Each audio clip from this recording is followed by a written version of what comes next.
Ya, teman semuanya. Assalamualaikum warahmatullahi wabarakatuh. Gimana kabarnya teman-teman semua? Dan sebelumnya saya saya ucapkan selamat datang ya untuk teman-teman semua, untuk para dewan guru dan juga para pengurus ya. Kali ini ya saya senang sekali bisa bertemu dengan semua teman-teman yang ada di sini, yang dimanapun berada ya, meskipun kita terpisah oleh jarak, tapi kita akhirnya masih bertemu lewat virtual seperti ini ya. Uh, Alhamdulillah ya, saya ucapkan syukur kepada Allah dan juga perantara agama, dan juga saya ucapkan syukur alhamdulillahirabbil alamin. Saya ucapkan syukur kepada para perantara agama, alhamdulillah jazahumullahu khairah, dan juga saya ucapkan syukur kepada teman-teman semua yang sudah mau melonggarkan waktunya ya untuk menghadiri acara webinar yang bertajuk transaksi jual beli halal dan haram. Ya, jadi gini teman-teman, membicarakan seputar webinar ini ya. Webinar pada pagi hari ini insya Allah sangat bermanfaat sekali bagi teman-teman, karena selain pemateri kita pada pagi hari ini yang cukup istilahnya berpengalaman ya dalam bidang ekonomi syariah, juga teman-teman nanti bisa mendapatkan ya bisa ilmu, mendapatkan wejangan juga yang bisa bermanfaat bagi teman-teman nantinya ya. Mungkin tidak hari ini, tapi bisa di masa depan mungkin teman-teman yang menjadi entrepreneur atau menjadi pedagang dan pebisnis dan lain sebagainya. Nah, ini insya Allah akan bermanfaat nih. Nah, sebelumnya perkenalkan diri, mungkin belum banyak yang tahu, khususnya di 2020. Perkenalkan, nama saya Eka Arsetiawan, bisa dipanggil Mas Eka, karena bisa dibilang saya raja terakhir di BBM ya, karena sudah sangat sepuh bisa dibilang seperti itu. Saya berkuliah di Institut Seni Indonesia Yogyakarta, seperti tadi yang sudah dijelaskan oleh MC, angkatan 2015, dan BPM saya angkatan 2015. Jadi bisa dibilang sekarang ini tinggal sisa-sisa tinggal sisa-sisa angkatan seperti itu ya, karena memang yang dinantikan oleh sisa-sisa angkatan 2015 ini ya cuma satu ya, sebuah alat masak, yaitu saringan. Iya iya iya iya ya, dan juga saya setelah ini akan memperkenalkan juga narasumber kita pada pagi hari ini yang mungkin banyak dari teman-teman yang sudah mengenal beliau, tetapi saya akan mengenalkannya kembali untuk teman-teman semua. Saya akan membacakan CV-nya, tapi sebelumnya saya akan menyapa dulu nih untuk Pak Ardhito. Assalamualaikum Pak Ardhito, apakah mendengar suara saya? Waalaikumsalam, Mas Eka. Sehat barokah selalu. Alhamdulillah, alhamdulillah jazakallahu khairan Pak sudah hadir pada hari ini. Gimana kabarnya Pak? Alhamdulillah sehat, baik Mas Eka. Mudah-mudahan yang lain juga sehat barokah selalu. Amin. Sudah siap untuk mengisi webinar pagi hari ini nggak Pak? Sudah siap Mas Eka. Iya, alhamdulillah. Ya, beliau Bapak Ardhito Binadi ya, nama lengkapnya Dr. Haji Ardhito Binadi SE MSI. Nah, beliau merupakan seorang dosen tetap Fakultas Ekonomi dan Bisnis UPN Veteran Yogyakarta sejak 9 tahun 1997 sampai sekarang. Nah, teman-teman UPN mungkin ada yang merasa anak UPN bisa angkat meja, angkat tangan. Ya, mungkin teman-teman yang UPN sering bertemu dengan beliau mungkin ya kalau di kampus. Terus beliau juga menjadi Ketua Pusat Studi Ekonomi dan Industri Skala Kecil UPN Veteran Yogyakarta tahun 2013 sampai sekarang. Kemudian co-founder Simaksi, Sistem Manajemen Koperasi Syariah tahun 2017 sampai sekarang. Dan juga Dewan Pengawas Syariah, Koperasi Simpan Pinjam dan Pembiayaan Syariah di beberapa koperasi syariah. Nah, beliau ini juga berpengalaman sebagai dosen, ya, salah satunya di UIN Sunan Kalijaga, kemudian menjadi tenaga ahli bidang kemiskinan di Badan Perencanaan Pembangunan Daerah DIY, lalu menjadi tenaga ahli tim pengembangan ekonomi daerah, dan juga sempat menjadi konsultan di beberapa negara, yaitu Amerika Serikat dan Jerman. Nah, pengalaman beliau ini yang mungkin teman-teman semua banyak yang tahu ya, karena mungkin teman-teman yang sering membaca nuansa, nah mungkin pernah ya atau beberapa kali membaca ulasan beliau seputar ekonomi syariah, karena beliau sempat menjadi wakil sekretaris Komisi Pemberdayaan Ekonomi Umat di Majelis Ulama Indonesia Pusat dari tahun 2015 sampai 2020 kemarin, dan juga menjadi ketua departemen, didapuk sebagai ketua Departemen Pemberdayaan Ekonomi Umat DPP LDII dari tahun 2014 sampai 2021. Beliau juga mengikuti sertifikasi menjadi tim Dewan Pengawas, dan juga beliau telah menulis beberapa buku yang khususnya mengenai pemberdayaan masyarakat, seputar muamalah, dan juga ekonomi syariah seperti itu ya. Ya, langsung saja tanpa membuang-buang banyak waktu seperti itu, saya langsung menyerahkan kepada Bapak Ardhito untuk menyampaikan webinar pada pagi hari ini. Oh ya, sebelumnya untuk teman-teman, bagi teman-teman yang ingin menuliskan pertanyaan, ya, selama webinar berlangsung teman-teman bisa menyampaikan pertanyaan yang nanti bisa ditulis ke kolom chat ya. Nanti pertanyaan yang menarik akan dipilih oleh panitia dan insya Allah akan mendapatkan door prize ya. Dan juga teman-teman pagi-pagi yang cerah ini jangan lupa sediakan kopi ya, barangkali nanti biar nggak ngantuk. Ya maksudnya kopinya diminum ya, jangan dibuat raup-raup, ntar panas. Jadi sediakan air minum, kopi, dan snack segala macam lah. Yang penting tetap jaga fokus dan tetap diniati karena Allah ya, diniati mencari ilmu. Seperti itu. Langsung saja saya serahkan kepada Bapak Ardhito Pinadi. Kepada Pak Ardhito Pinadi saya persilahkan. Ya, Mas. Assalamualaikum warahmatullahi wabarakatuh. Alhamdulillazi anzala ala abdil kitaba wa lam yaj'al lahu iwaja qayyiman liyundhira ba'san syadidan min ladunhu wa yubashshirul mu'minin.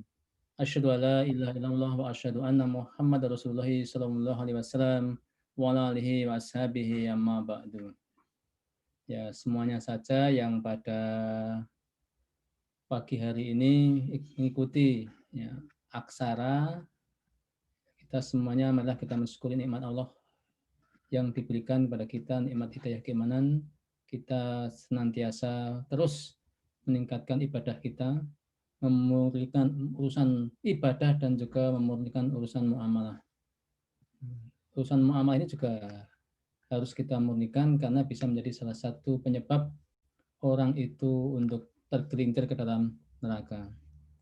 Apalagi di zaman yang akhir ini, sebagaimana sabda Rasulullah SAW, la yanna lanazi zamanun laibal mar'u bima akhadhal mal amin halin amin haramin.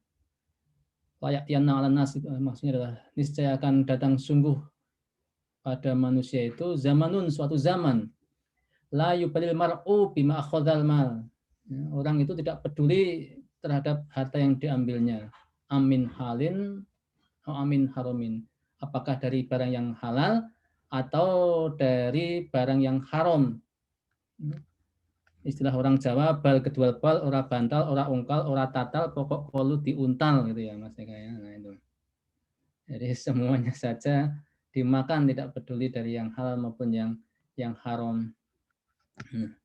Nah, kita semua orang yang senantiasa mempelajari Quran dan hadis, termasuk muamalah pun ya kita berupaya untuk memulihkan ya berdasarkan Quran dan hadis, tidak mengikuti orang pada kebanyakannya. Ya, atas semua itu ini alhamdulillahirabbil alhamdulillah jazakumullahu khairan, alhamdulillah jazakumullahu khairan.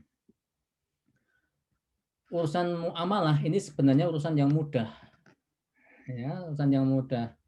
Kenapa? Karena hukum asal muamalah itu semuanya boleh dikonsumsi, boleh melakukan transaksi apapun selama tidak ada dalil yang mengharamkannya.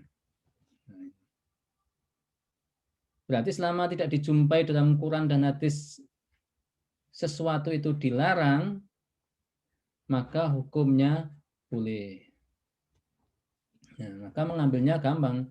Contoh, kita mau mengkonsumsi ya, daging ayam. Daging ayam itu ada nggak larangan dalam Quran hadis? Tidak ada ya, berarti boleh. Nah, demikian juga yang lain-lainnya.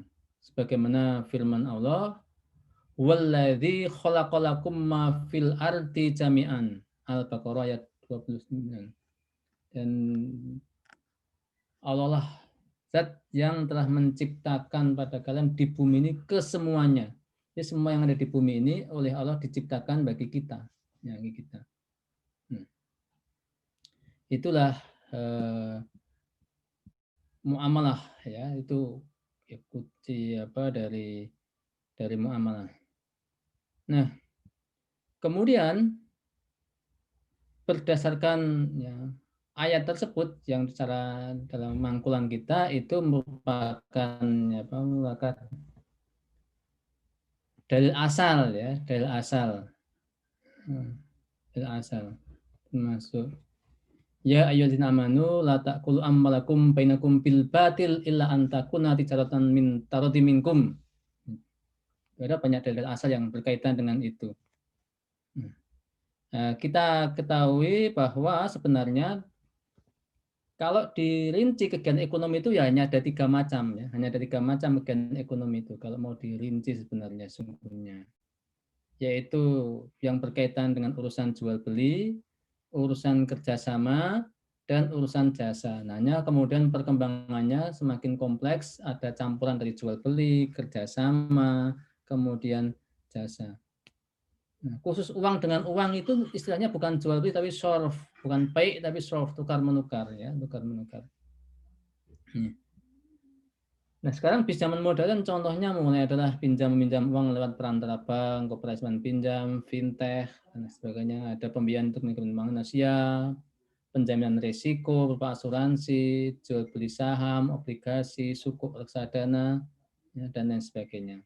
Termasuk yang selalu marak dan tidak ya habis-habisnya adalah MLM dengan segala macam bentuknya itu. Inilah perkembangan bisnis zaman sekarang ini. Sehingga kalau mau dikupas habis ya mungkin ngambil S1 atau S2 atau S3 gitu ya.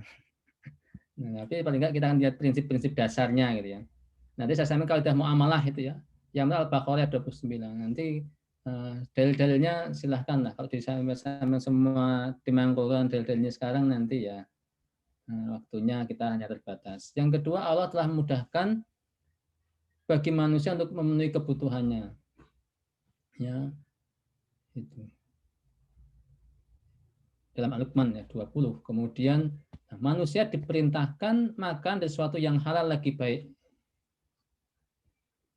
Ya ayuhan nas kulu mimma fil ardi halan thayyiban.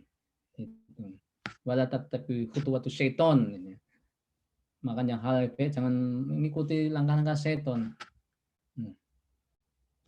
Kemudian yang keempat, Allah makan sesuatu yang baik dan mengharamkan sesuatu yang jelek. Kemudian ada larangan untuk mencari harta yang dengan cara yang batal. Al-halu bayinun wal harum bayinun huma umur mutasabiyah. Ada hukum hal haram itu sebenarnya sudah jelas, ragu-ragu ya, namanya syubhat. Berdasarkan hukum-hukum Quran di atas, maka para ulama itu membentuk kaidah muamalah, kaidah fiqhiyah. Al-aslu fil muamalatil ibahah illa ayatullah dalilun ala tahrimiha. Pada dasarnya semua bentuk amal itu boleh kecuali ada dalil yang mengharamkannya.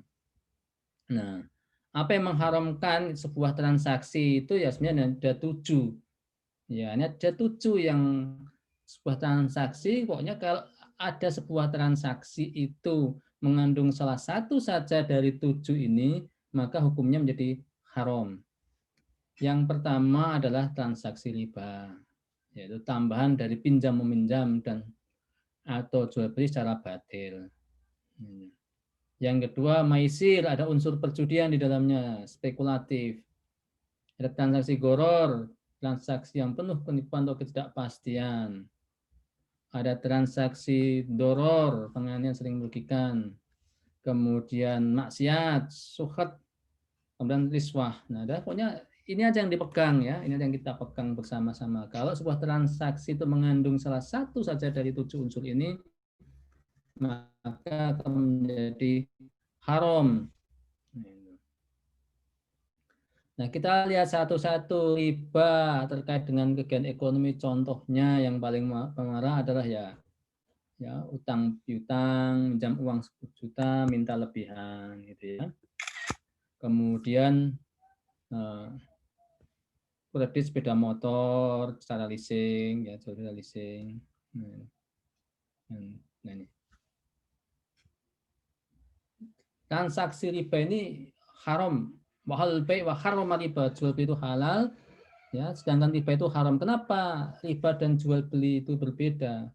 Ya, orang-orang Yahudi mengatakan bahwa jual beli itu ya, semisal riba, nama bai umis itu riba kata orang Yahudi dalam Al-Baqarah 2 yang 75. Allah firmankan wahal bai wa harrama riba. Allah menjelaskan jual beli itu halal ya, riba itu haram. Nah, orang Yahudi kan berpikiran begini. Kalau pinjam meminjam, ya, minta bunga 15%, 10%. Mengapa diharamkan ngambil keuntungan 10%, 15% dalam pinjam meminjam? Dalam jual beli itu orang ngambil keuntungan bisa 50%, bisa 100%. Kenapa diperbolehkan? Nah itu, itulah orang Yahudi membantah dengan seperti itu. Nah sesungguhnya jual beli dan riba itu berbeda. Di dalam jual beli ada proses kepayahan seseorang untuk bisa berjual beli. Ya, setidaknya orang harus membuat barangnya dulu. Kalau tidak membuat barangnya, ya orang harus membeli barang tersebut dari orang lain baru bisa menjual terlebih dahulu, menjual barang tersebut. Jadi proses kepayahan. Sedangkan pinjam meminjam dengan uang, orang tinggal kasihkan aja uangnya, tinggal tidur, uangnya akan bertambah terus. Kalau jual beli, tinggal tidur, ya barangnya habis, uangnya walau a'lam gitu kan ya. Gitu. Nah, ini sehingga ada proses kepayahan di situ. Nah, ini ancaman riba sangat-sangat besar, ancaman riba itu. Maka orang iman harus meninggalkan riba ya. Wa zaru ma baqiya min riba in kuntum mu'minin. Tinggalkan semua yang dari riba jika kamu adalah orang-orang yang beriman. Nah, ini ada barang ribawi ya di situ yang harus kita kenal ya, semua harus kita kenal ya. Ada emas, perak, gandum, syair dan ilatnya termasuk kiasnya. Nah, kita harus memahami barang ribawi karena kita seringkali jual beli transaksi dengan barang-barang ini. Ya. Hukumnya barang-barang ribawi ini memiliki kekhususan dibandingkan barang-barang yang lain. Maka tukar menukar rupiah dengan rupiah itu ilatnya sama seperti kiasnya sama seperti emas dengan emas, harus sama timbangan takarannya, nominalnya harus sama. Jadi kalau pas lebaran itu ada tukar pecahan rupiah kok nilainya dikasihkan berbeda, maka itu jadi riba. Demikian juga mengapa kemudian trading forex itu menjadi haram karena ya serah terima uangnya tidak dalam jangka waktu yang sama. Ya. Tidak over the counter atau tidak tunai penyerahannya di kemudian hari. Beda dengan money changer, kita nyalakan rupiah dapat dolar secara langsung. Hati-hati ini kita perlu pahami supaya kemudian kita tidak tergiur dengan bisnis-bisnis investasi yang menawarkan janji keuntungan yang besar. Ternyata itu adalah riba. Nah kemudian nah, ini prinsip dasar ya, kita memahami sebuah transaksi yang diharamkan berdasarkan hadis ya, Rawahu Abu Dawud Hasan Sahih kedudukannya ini ya. An Abdullah bin Amr qala Rasulullah sallallahu alaihi wasallam la yahillu salafun wa bai'un. Ya, tidak halal jual beli dengan ya, utang piutang dengan jual beli. Artinya akad utang piutang, pinjam meminjam tidak boleh digandengkan, disyaratkan dengan akad jual beli. Contoh, A bersedia memberikan pinjaman kepada B dengan syarat B harus menjual sepeda motornya kepada A. Nah itu. Kamu saya ya pinjami tapi sepeda motormu kamu jual ke saya ya. Nah itu. Dan juga akad-akad yang lain.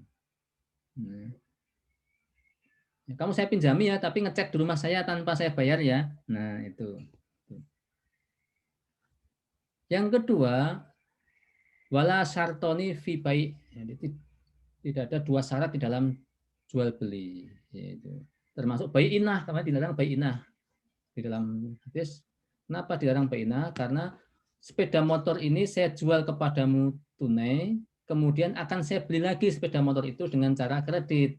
Saya jual sepeda motor saya ke Mas Eka 5 juta rupiah tunai, dibayar oleh Mas Eka sepeda motornya. Karena saya masih butuh sepeda motor itu, saya beli lagi sepeda motor dari Mas Eka 6 juta ya Mas Eka, saya angsur 10 bulan secara kredit. Nah, itu tidak boleh, itu jual beliin. Nah, ada la sartoni fi bai'in. Yang ketiga, ya, wala ribuhu malam tatman, dan tidak ada keuntungan ya selama belum menguasai barangnya. Jadi ada sebuah larangan menjual barang yang belum diserah terimakan. Nah, ini yang kadang terjadi. Ya. Kita membeli sebuah barang, kalau barang-barang itu benda yang bergerak, artinya bisa berpindah, bisa kita pindahkan, maka harus dipindahkan dari penjual lama. Baru bisa kita jual kembali barang tersebut. Tapi tanah rumah ya tidak bisa dipindahkan dengan cara dikosongkan, ada serah terimanya. Nah, belum serah terimakan sudah dijual kembali. Nah, itu tidak boleh, itu haram. Yang keempat, ya, wala bai'u ma laisa 'indak, dan jangan jual beli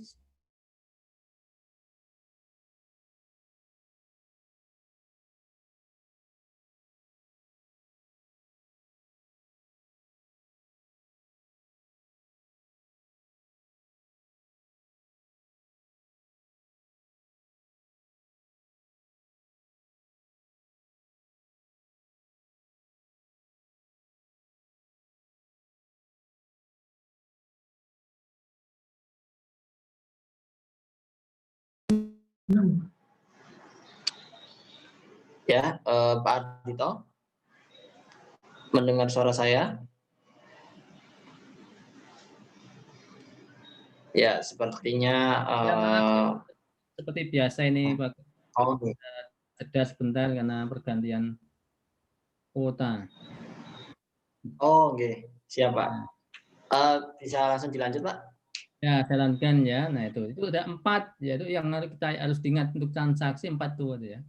Maka ya pebis online hati-hati jangan mengatakan jual kalau emang barangnya belum dikuasai ya. Cukup katakan saja pesan. Kalau pesan boleh, tetapi kalau pesan ada syaratnya. Apa itu? Syaratnya adalah bahwa spesifikasi barang, kuantitas, kualitasnya, harganya, dan penyerahannya itu harus jelas disebutkan. Kalau barang-barang itu barang-barang yang ditumbuhkan oleh alam, apa itu? Contohnya beras, kurma, dalam arti kan kurma. Ya. Rasul menjumpai di Madinah itu orang-orang menjual kurma istalafa. Ya. 2 tahun atau 3 tahun. Kemudian nanti fafikil maklumin wawas maulin illa ajli maklumin. Artinya harus jelas spesifikasi, kuantitas, cara pembayarannya, kemudian jangka waktunya. Kalau barang itu adalah barang-barang hasil ya karya manusia, ya olahan manusia, maka menggunakan istisna. Kalau salam tadi harus dibayar di muka secara penuh. Pesan beras 10 ton, ya, rojo lele atau rojo gurameh gitu ya. Yang lebih bagus lagi rojo gurameh, dari rojo lelean murah ini. Rojo gurameh gitu ya. Dikirimkan besok tanggal 1 Syawal tahun sekian. Ini uangnya diserahkan di muka. Nah, kalau itu barang-barang manusia maka menggunakan ya, baik istisna, ya baik istisna itu contohnya apa, baju, pakaian, kemudian handphone dan lain sebagainya itu ya. Nah itu prinsip dasarnya itu ya, prinsip dasarnya adalah itu. Nah kemudian selanjutnya ya maisir, dilarang tentang maisir. Maisir itu spekulasi, sesuatu dikatakan maisir gitu ya. Terus saya share lagi berarti ya, sesuatu dinamakan maisir kalau mengandung 3 unsur, yaitu adanya taruhan harta materi yang berasal dari pihak berjudi, adanya permainan, pihak yang menang yang kalah. Jadi permain kareng yang kalah diambil menang itu maisir. Taruhan semangkok bakso sepak bola itu maisir gitu ya. Investasi trading, saham, indeks harga saham, kurs, itu maisir. Ya, itu. Asuransi konvensional itu maisir semuanya. Kemudian goror itu sesuatu yang tidak jelas ya. Objeknya ada 3 macam goror itu ya. Jual beli barang yang tidak ada. Jual beli di barang tidak serah makan. Jual beli di kualitasnya tidak diketahui secara jelas. Ini goror. Hati-hati dengan goror. Kemudian 4 doror, merugikan orang lain. Pokoknya sesuatu yang merugikan orang lain namanya doror ya. Maka kita jangan sampai doror. Ada dis menunjukkan cacat barang, najasi lelang gitu ya. Maksiat ya semua bentuk transaksi yang melanggar hukum Allah Rasul namanya maksiat. Secara langsung maupun tidak langsung ya. Menyewakan rumah itu boleh, tapi menyewakan rumah untuk pabrik minuman keras jadi haram. Menyewakan rumah untuk bangunan jadi haram hasilnya. Kemudian yang keenam barang haram atau suhet ya. Itu barang yang diharamkan zatnya dikonsumsi ya. Nah, semua hal yang gitu ya, diharamkan untuk dikonsumsi maka jual belinya juga haram. Jadi kalau suatu barang itu haram dikonsumsi maka jual belinya juga haram. Kucing boleh dikonsumsi enggak itu Mas Eka itu ya? Kucing haram. Nggak boleh Pak. Jual beli kucing? Nggak boleh juga, haram. Ya haram. Ya, sesuatu yang dikonsumsi haram maka jual belinya juga haram. Nih, ini cara dalilnya ya. Wa innallaha azza wa jal idza harrama akla syai' harrama tsamanah. Itu rawu Ahmad. Jadi ketika Allah mengharamkan sesuatu maka hukumnya juga haram. Ini ya. Jual belikannya. Hati-hati. Kemudian riswah, suap dalam urusan hukum. Ya, membatalkan yang menang menjadi kalah, yang kalah menjadi menang. Yang halal menjadi haram, yang haram menjadi halal. Nah, itu secara umum ya. Nah, sekarang jual beli ya macam-macam tadi saya sampaikan tadi ya, ada jual beli salam, ada jual beli istisna, ada jual beli murabahah, jual beli watiyah, jual beli tauliyah. Jadi kalau jual beli di pasar umumnya itu tawar menawar itu namanya jual beli musawamah, boleh hukumnya. Ada jual beli murabahah yang mungkin banyak yang dikenal itu jual beli yang menyebutkan harga pokok dan ini Mas Eka saya beli sepeda motor 15 juta, saya jual ke Mas Eka 18 juta ya, saya ambil untung 3 juta. Nah, itu ya, itu contohnya. Nah, inilah prinsip-prinsip dasar ya terkait dengan jual beli dan yang dilarang. Kalau jual beli kalau jual beli itu yang penting rukun dan syaratnya terpenuhi ya. Nah, jual beli yang penting rukun dan syaratnya terpenuhi. Apa rukun jual beli? Rukun jual beli hanya ada 3. 1, ada pihak-pihak yang bertransaksi, ada penjual, ada pembeli. 2, ya, ada objek yang ditransaksikan dan ada objek yang ditransaksikan. Ya. Yang ketiga adanya kesepakatan. Nah, itu. Ada barangnya nggak ada yang penjual nggak ada pembelinya nggak bisa dijual beli. Ada penjual pembeli tapi objeknya barangnya nggak ada, berarti juga batal, tidak sah jual belinya, haram. Ya. Kemudian ada penjual, ada barangnya tapi nggak ada kesepakatan, yang nggak jadi jual beli, gitu ya. Nah itu semua ada rukunnya. Nah syarat-syaratnya tadi yang penting barangnya tidak haram, gitu ya. Yang jual beli juga sudah ya orang yang balik mayat bisa di atas hukum dan kesepakatannya tidak kesepakatan yang mengharumkan. Nah itulah prinsip dasar. Saya pikir lebih baik mungkin pertanyaan ya Mas Eka ya, karena yang dasar-dasar prinsip dasarnya sudah saya sampaikan. Adapun ragamnya bisnis itu banyak sekali, tapi prinsip dasarnya kita pegang tadi itu. Yang penting tidak melanggar 7 yang haram tadi. Kemudian juga terkait jual beli yang penting rukunnya terpenuhi, syaratnya terpenuhi. Ya, kalau syaratnya dilanggar, maka jual belinya batal demi hukum. Rukunnya tidak ada, maka jual belinya tidak sah. Nah, demikian untuk pengantar saja ini ya, pengetahuan dasar. Nanti kapan-kapan bisa baca di nuansa, kata Mas Eka tadi ya, baca nuansa. Jadi kalau nggak bisa baca, ya mungkin bisa akses yang lain. Atau boleh juga ya akses di ya, saya ya, di web saya itu ya, di apa, https://kulakngilmu.com gitu ya. Nah, itu. Di sana banyak artikel yang saya sudah bagi yang tidak bisa sempat baca nuansa, artikel di nuansa itu saya upload di kulakngilmu.com ya, kulakngilmu.com. Nah, atau saya tulis saja ya Mas Eka ya biar banyak yang tahu ya. Siapa? Ini ya. Nah, saya tulis ya. Nah, saya share. Nih, supaya nanti. Nah, ini ya. Oh, ini kebalik tulisannya. Nah, artikel itu nuansa saya share di sana ya, saya share di sini. Ya, supaya bagi yang saya tahu kendalanya banyak yang tidak bisa baca nuansa karena terbatas distribusinya. Nah, jadi artikel itu bisa dibaca di situ. Oke, jazakumullah, monggo saya kembalikan Mas Eka, nanti kita diskusikan. Oke, siap.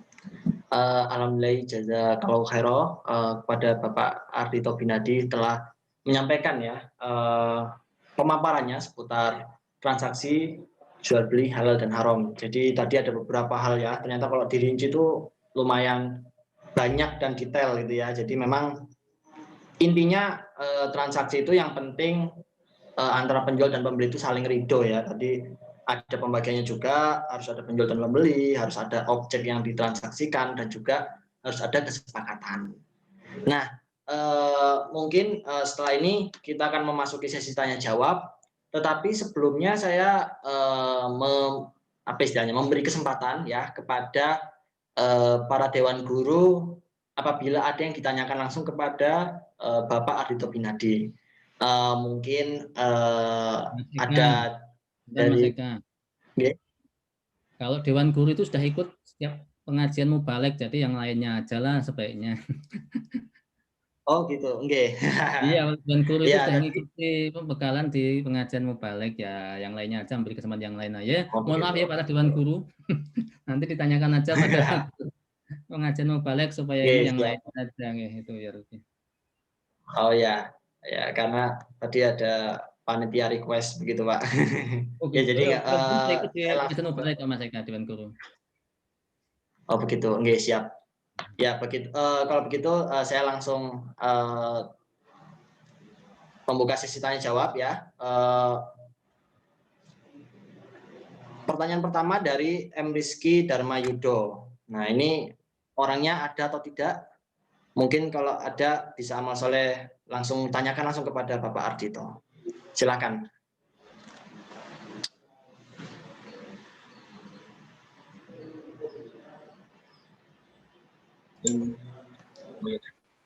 Sudah, silakan. Ya, terima kasih Mas.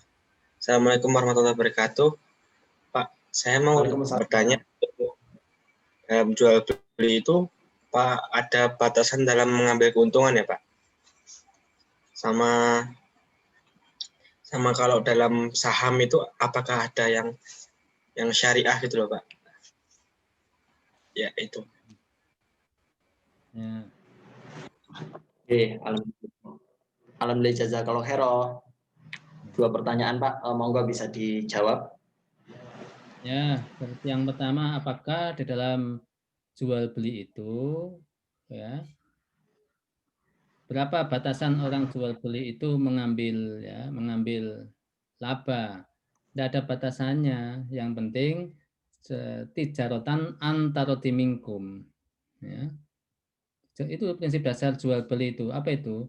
Ya, yang penting saling ridho, ya, saling ridho antara kedua belah pihak.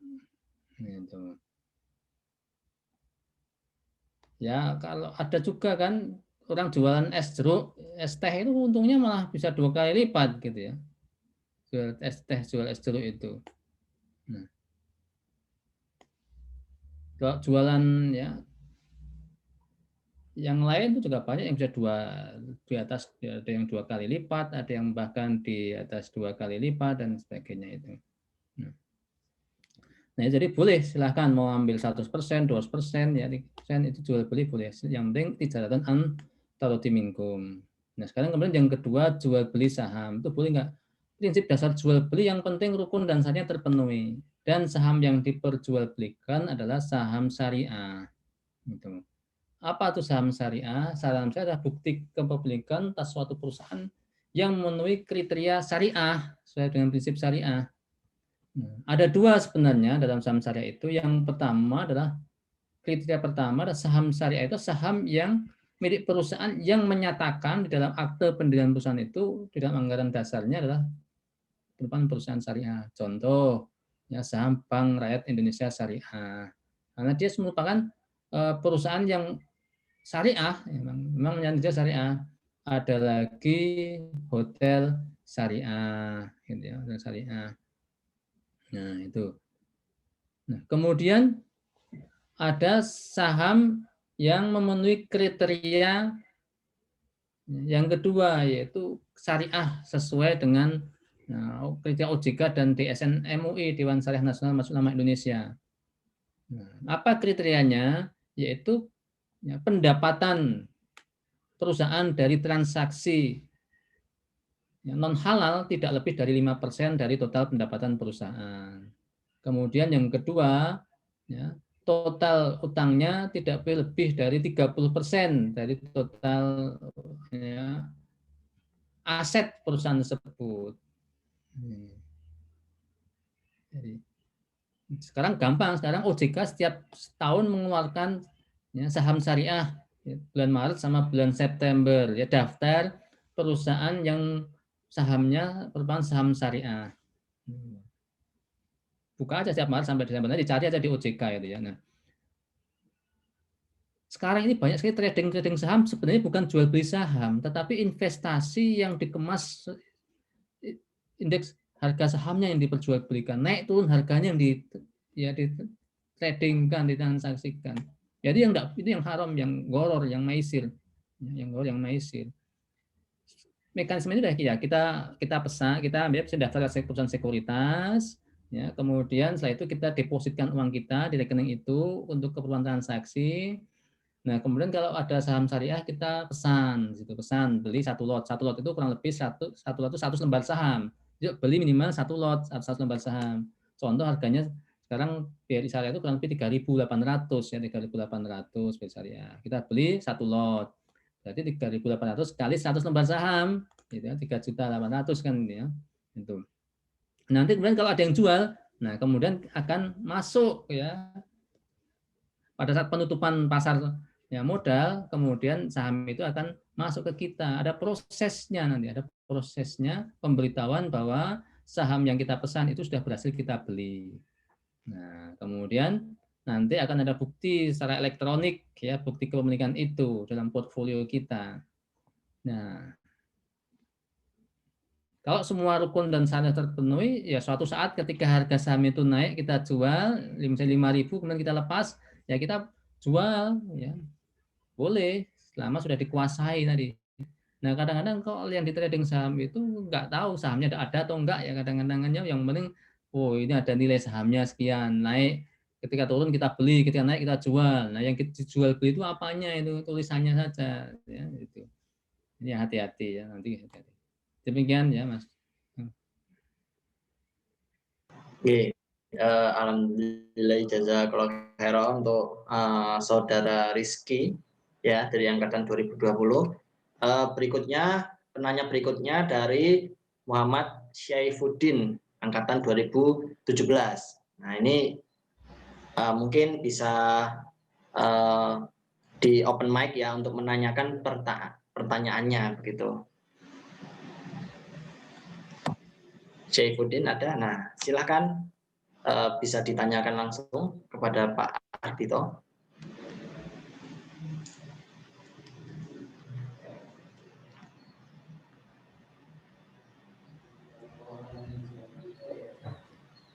Baik, Mas Eka, apakah suara saya terdengar? Ya, terdengar jelas sekali. Silakan. Baik, alhamdulillah, jazakumullah khairan. Mohon maaf Pak Ardhito, di sini saya izin bertanya, bagaimana cara kita menjadi dropshipper yang sesuai dengan syariat? Mungkin pertanyaan saya seperti itu. Alhamdulillah, jazakumullah khairan. Amin. Ya, apa ini? Jadi kan tadi ya, kan tidak boleh jual beli yang barangnya belum ada, belum kita kuasai, termasuk laribuhu malam tatman, ya tidak boleh ambil untung. Nah, kalau barang itu bukan miliknya, gitu ya, termasuk bukan menjadi agen resmi. Katanya ada agen resmi itu bisa juga. Contohnya saya punya produk, saya minta sama saya Mas Eka untuk menjualkan. Jadi Mas Eka punya hak menjual karena saya yang minta gitu, atau Mas Eka minta izin pada saya. Nah, kadang-kadang ini kan banyak sekali sekarang ini cari-cari di Instagram, ya Facebook, gambar-gambar, kemudian diambil fotonya, diambil, pasang di Instagram kita, jual, ya, ya jual apakah itu handphone, apakah itu fashion, apakah itu ya yang lainnya sebagainya. Nah ini kemudian tidak boleh kemudian kita mengatakan jual karena bukan barang miliknya. Apa sih dropshipper itu? Dropshipper itu sebenarnya dia hanya mengambil, mencomot gambar milik orang lain, kemudian harganya kita ganti. Kalau sana harganya misalnya 100.000, kita ganti 120.000, kita jual 120.000. Nah, kemudian kalau boleh dipasang asal tulisannya bukan jual, tetapi pesan atau order. Ya. Pesan atau order, sehingga orang akadnya pesan.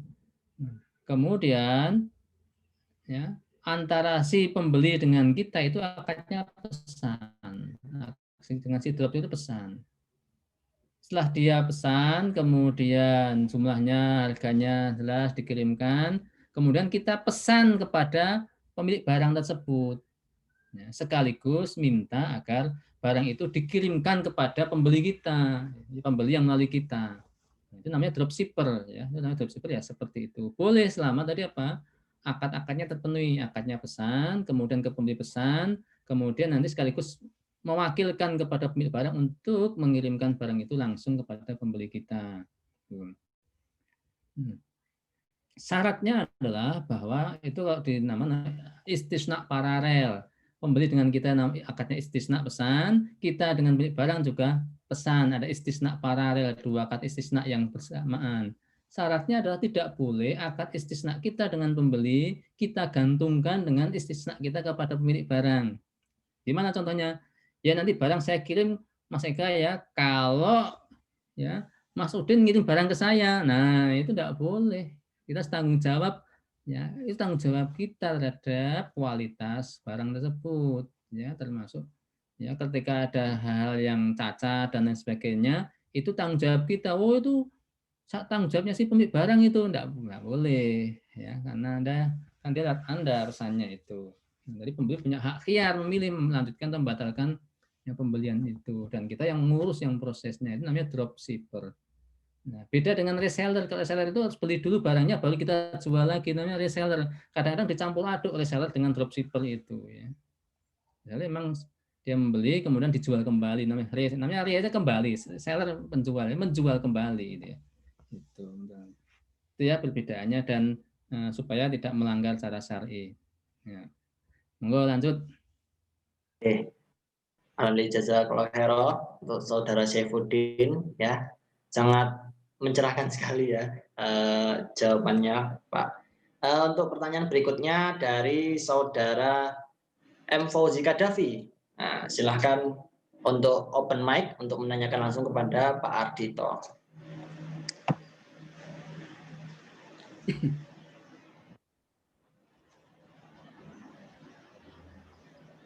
Baik, assalamualaikum warahmatullahi wabarakatuh. Waalaikumsalam warahmatullahi wabarakatuh. Pertanyaan yang saya sampaikan yaitu mungkin bisa dijelaskan secara lebih detail atau prinsip bisnis MLM itu seperti apa? Karena kan menurut saya, pandangan saya sendiri itu mungkin banyak dari teman-teman PPM Jogja juga biasanya itu masih ada yang belum tahu secara detail banget gitu MLM itu seperti apa sih? Karena kan ya kita sebagai mahasiswa kan mungkin juga dari sebagian teman-teman yang lain ada yang pengen punya penghasilan sendiri, dan sedangkan kita kan belum bekerja jadi belum bisa. Jadi kan mungkin ada yang punya pikiran jadi marketer lah, jadi dropshipper lah, jadi reseller atau dan sebagainya. Nah mungkin bisa dijelaskan lebih detail lagi supaya tidak terjerumus ke dalam bisnis MLM itu. Seperti itu. Alhamdulillah jazakallahu. Oke, silakan Pak Ardito. Ya, jual beli MLM ini sebenarnya sudah keluar berkali-kali ya penjelasan tentang ini ya. Tetapi terus aja muncul pertanyaan terkait dengan hal ini ya, dimaklumi kan ya. Karena mungkin keterbatasan dalam penjelasan, dibaca saja sama kadang-kadang nggak jelas gitu ya. Nah, jadi MLM itu ya kependekan dari multi level marketing. Apa itu? Pemasaran tingkat berjenjang kan gitu. Nah, tingkat berjenjang. Nah, kenapa kemudian para ulama mengharamkan MLM? Ya. Yang pertama, ya, di dalam sistem MLM itu ciri utamanya adalah bahwa orang boleh memasarkan suatu produk dengan syarat orang tersebut harus membeli produk itu. Ya, gambarnya begini. Mas Eka boleh menjualkan sepeda motor saya dengan syarat Mas Eka beli sepeda motor ya, dari saya dulu, baru nanti boleh menjualkan sepeda motor saya yang lain. Nah itu. Kan ada, saya punya beberapa sepeda motor gitu ya. Padahal saya boleh nggak bantu jualkan sepeda motor? Oh boleh, tapi Mas Eka beli dulu ya salah satu sepeda motor saya ya. Jadi setiap lewat, nah ini diikat dengan sebuah syarat. Padahal tadi kita sudah sama-sama memahami ya hadis Rasulullah yang ya, beliau bersabda ya, wala syartoni fi bai'in, dan tidak halal dua syarat di dalam satu jual beli. Memasarkan itu boleh hukum asalnya. Jadi menjadi maklar itu boleh, maklar sepeda motor, maklar barang apapun itu boleh. Tetapi menjadi tidak boleh karena ada kedua kedudukan, dia sebagai maklar dan juga sebagai pembeli. Ada akad jual beli dan akad yang menjualkan. Itu yang jadi utama ya di situ itu. Lah sartoni menggabungkan dua akad itu. Itu. Sekarang ada yang gratis loh itu. Tidak perlu bayar apa-apa, nanti dapat hasil puluhan ratusan juta rupiah. Nah, itu promonya gitu. Itu biasanya promonya. Tapi ya ada tanda bintang kecil ya, kecil banget tuh, syarat dan ketentuan berlaku itu. Begitu kita gabung kita baru tahu ya, baru tahu model bisnisnya, sistem bisnisnya itu. Jadi memang keuntungan, memang kok mereka itu kadang menawarkan, hati-hati ya dengan penawaran yang menjadikan keuntungan tinggi itu tidak dibuka secara terbuka sekali apa sih syarat-syarat dan ketentuan di situ. Nanti begitu sudah bergabung jadi member, jadi mitra, baru tahu sistem proses bisnisnya seperti apa itu. Nah ini. Nah, kemudian ya, yang kedua itu ya, ini salah satu tadi menimbulkan doror karena dipaksa harus membeli dulu, padahal produk itu belum tentu kita sukai, kita senangi gitu ya, kita senangi, gitu, kita butuhkan, ya, tapi ya kita harus beli karena ingin masarkan tadi itu. Nah, yang kedua ya, nanti bisa mencairkan bonus di dalam grupnya itu kalau ya ada bonus pasangan, ada bonus grup. Nah, dia bisa mencairkan bonusnya kalau dia juga membeli. Kalau dia orang mengantisipasi sistem tutup poin. Kalau dia nggak bisa tutup poin, maka bonus grupnya dia itu ya mitra-mitra yang dia rekrut itu dia nggak akan bisa menikmati bonusnya itu. Nah itu. Nah ini sebenarnya memang rancu banget. Kalau tidak ada tutup poin, artinya dia tidak harus beli. Itu hanya dia cari orang. Oh itu merekrut dapat bonus itu.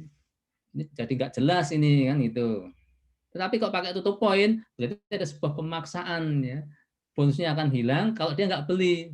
Nah, jadi goror dan doror gitu ya. Jadi goror dan doror itu ya. Ada pemaksaan di situ itu.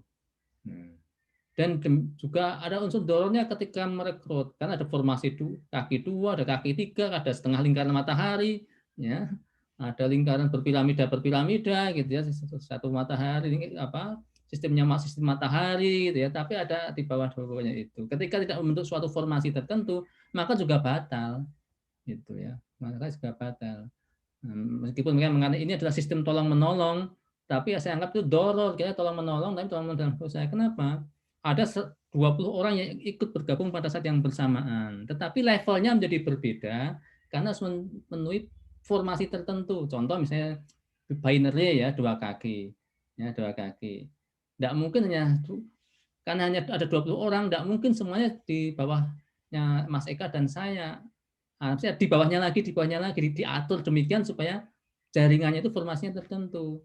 Ikutnya bersama-sama, kok kenapa levelnya jadi berbeda? Kan merugikan bagi yang ditaruh di level bawah, meskipun kata mereka itu tolong menolong, tapi tolong menolong yang merugikan yang lain itu menguntungkan dirinya karena dirinya tidak dapat bentuk formasi di bawahnya, tapi merugikan orang yang bergabung karena dia mestinya bisa level yang sama, kenapa taruh di bawahnya?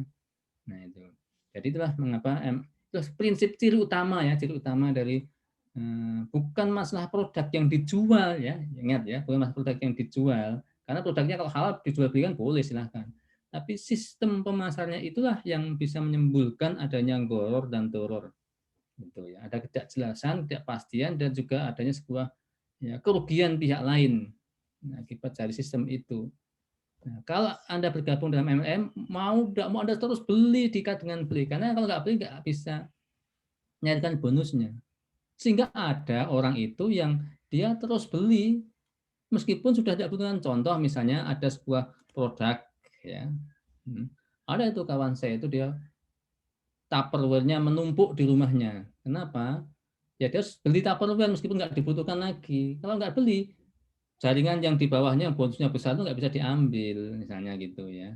Itu. Nah sehingga kemudian dia jual murah Tupperware di rumahnya itu kan sebenarnya sudah nggak butuh lagi karena awet itu ya, dijual murah itu. Ya, kalau dia nggak beli hilang bonusnya soalnya dia terpaksa dia harus beli meskipun nggak dibutuhkan lagi gitu. Ya habis beli dijual murah aja karena dikasihkan orang aja. Nah inilah yang saya bilang sistemnya itu yang kemudian mengikat seseorang untuk tidak bisa keluar. Ya, nah, itu.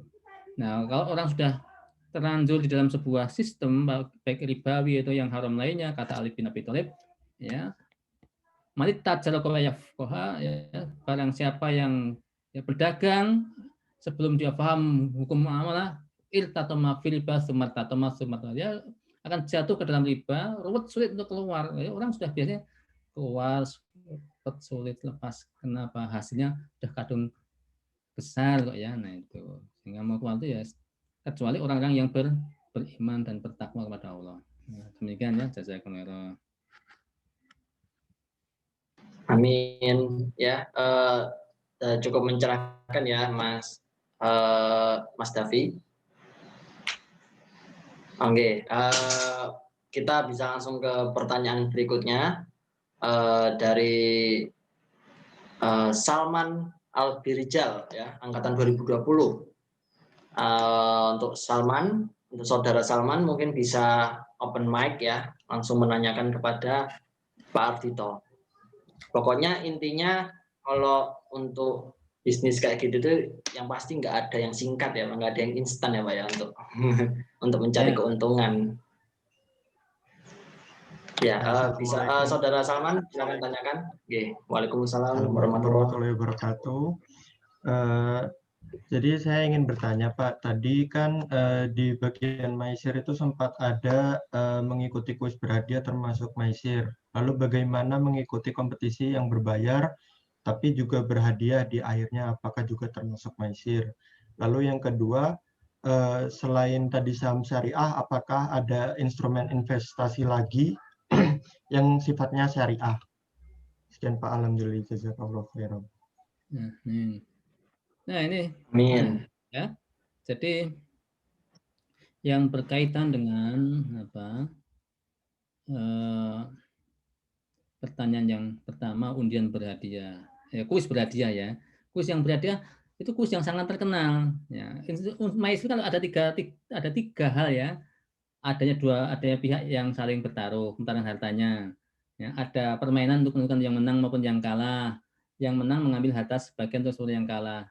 Contoh kuis apa yang terkenal yang sampai joget-joget, tahu kan joget-jogetnya kayak orang yang enggak yang orang enggak waras itu kan supaya dia maju ke depan. Nah, dapat 10 juta. Terus habis itu 10 juta atau tirai 1. Nah, saya nggak nyebut namanya ya, kuis apa itu. Tirai 1. Nah, tirai 1. Oke. Ketika orang bertanya kemudian dikasih hadiah kayak mubalek gitu ya. Ayo anak-anak cabai rawit, siapa yang bisa menjawab 5 bab itu apa saja? Benar dikasih hadiah itu enggak? Itu halal. Karena jadi yang dipertaruhkan dari si cabai rawitnya. Ini memberi hadiah hanya diundi hadiahnya itu siapa yang menang karena hadiah cuma sedikit, apakah dengan pertanyaan. Tapi ada dia mempertaruhkan 10 juta yang sudah dia pegang untuk memperoleh tirai 1 atau kotak. Nah, sesuatu yang goror, jelas goror, yang maisir, yang spekulatif. Nah, itu kan kemudian menjadi maisirnya di situ itu karena dia pertaruhkan uang yang sudah diperoleh untuk hadiah yang lainnya yang harapannya lebih tinggi daripada itu. Ternyata kotak atau tirai 3 berubah zong. Nah, sehingga hadiahnya hilang. Itu yang saya maksud tadi ya. Nah, apakah yang lainnya? Yang penting ya, Mas Salman ya, 3 kriteria itu terpenuhi ketiga-tiganya baru itu maisir. Bukan salah satu, tapi 3-tiganya terpenuhi. Contoh, ya, yuk mengadakan lomba sepeda, ya, sepeda ontel ya, ontel. Masing-masing urunan Rp100.000. Siapa yang paling cepat sampai nanti diambilkan dari uang itu. Nah, itu sudah maisir. Kenapa? Ada para pihak yang bermain. Ada harta yang dipertaruhkan, uang 100.000 yang dikumpulkan. Pihak yang menang ngambil yang hartanya yang kalah. Kalau hadiahnya itu dari pihak yang lain atau campur dengan pihak yang lain, bukan lagi maisir. Nah, contoh, hanya uang pendaftaran untuk kaos sama konsumsi, gitu ya. Hadiahnya dari pihak lain. Nah, itu bukan maisir. Ini kan mempertaruhkan 100.000 yang dikumpulkan tadi soalnya kan. Nah, ini yang maisirnya di situ itu. Nah, itu jelas ya bedanya maisir dengan yang tidak maisir. Jadi supaya nggak ragu-ragu. Nah, kemudian selain saham syariah ada nggak instrumen investasi yang ada reksadana syariah? Itu seperti kita punya manajer investasi gitu ya. Kalau kita nggak sempat beli ya kita serahkan aja uang saya. Contoh Mas Eka ini manajer investasi saya. Mas Eka ini uang suster. Nanti Mas Eka aman soleh diinvestasikan ke yang kira-kira menguntungkan. Saya nggak sempat untuk ngamati, ya udah sama Mas Eka ada yang didepositokan syariah, ada yang diberikan saham, kan kasih laporan kepada saya tiap bulan. Pak Dito ini hasil investasinya namanya reksadana syariah. Gitu. Nah, lagi yang investasi emas, investasi tanah, investasi lain banyak investasi itu ya, investasi. Nah, tapi investasi yang menurut saya itu semua ya kadang menguntungkan, kadang tidak kan namanya harga juga naik turunnya. Seperti BRI Syariah, ya alhamdulillah saya beli BRI Syariah dulu waktu harganya sekitar Rp500, sekarang harganya sudah Rp3.800 ini ya. Dalam jangka waktu 2 tahun, hampir 2 tahun sudah dari Rp500 sekarang jadi Rp3.800. Jadi naik berapa? Naik 6 kali lipat ya harga saham BRI Syariah itu ya. Ya karena saya dulu belinya sedikit ya dapatnya sedikit. Ya kata apa ya nggak usah bayangkan coba dulu beli ya 1 miliar gitu ya jadi dari 6 miliar sekarang uangnya kan ya enggak begitu.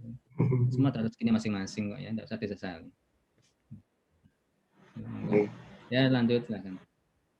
Oke, alhamdulillah jazakallahu khairan.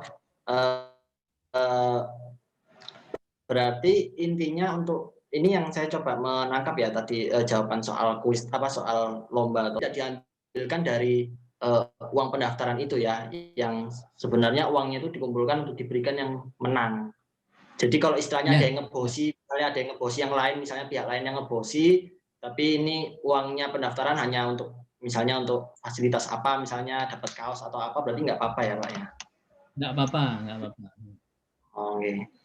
Oh ya, cuma sama satu lagi yang saya ingin tambahkan juga tadi yang seputar saham syariah Pak, yang di awal tadi, itu berarti sistemnya kalau saham syariah itu apakah ada minimal untuk mengendapkan saham itu Pak, misalnya berapa bulan gitu diendapkan, itu apakah ada minimalnya Pak sebelum kemudian dijual misalnya?